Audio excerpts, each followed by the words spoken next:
पाते एकपञ्चाशत्तमे वर्षे प्रथममासे प्रथमपक्षे प्रथमदिवसे अन्नतृतीयायामे तृतीयमुहूर्ते रतन्द्रादिवादिकल्पनामध्ये अष्टमे श्रीचैतवाराकल्पे स्वायम्भुवादिमन्वन्तराणां मध्ये सप्तमे वैवस्वतमन्वन्तरे द्वापरकलिसंज्ञकानां चतुर्णायुगानां मध्ये वर्तमाने अष्टाविंशतितमे कलियुगे कलिप्रथमकाले भारतवर्षे भरतखण्डे जम्बूद्वीपे आर्यावर्तैकदेशे इन्द्रप्रस्थक्षेत्रे गौतमबुद्धमण्डलान्तर्गते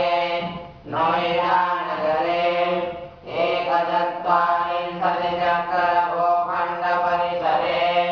प्रथमादिवृष्टिसंवत्सराणां मध्ये क्रोधी नामधेयसंवत्सरे उत्तरायणे रवौ वसन्त ऋतौ चैत्रमासे शुभे कृष्णे पक्षे अद्य अमावास्यां शुभमहापूर्णतिथौ गुरुवासरे पूर्वभाद्रपदनामधेयनक्षत्रे शुक्लयोगे चतुष्पदकरणे मीनराशे चन्द्रे मीनराशे श्रीसूर्ये मेषराशे भगवद्देवो गुरौ शुभराशे शेषग्रहेषु षष्ठो एव ग्रह गण गुण विशेषण विशिष्टायां वेदायां शुभमहापूर्णतिथौ आत्मानवर्णपूर्वकं दैवीशक्त्याग्रणद्वारा क्रोशियादेशे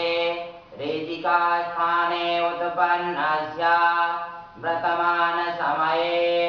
क्रोशियादेशे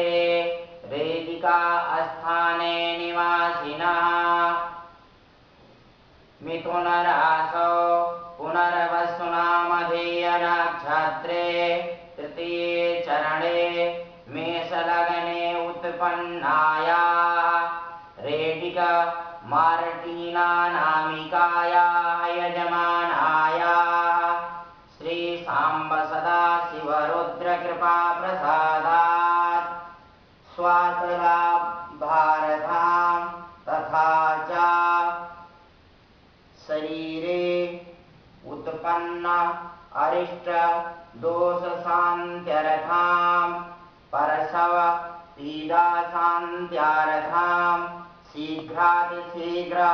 शुभफलप्राप्त्यर्थं च श्रीभगवत शिव रुद्रदेवता प्रसादात् धर्मार्थकाममोक्षार्थपुरुषार्थफलसिद्ध्यर्थं क्षेम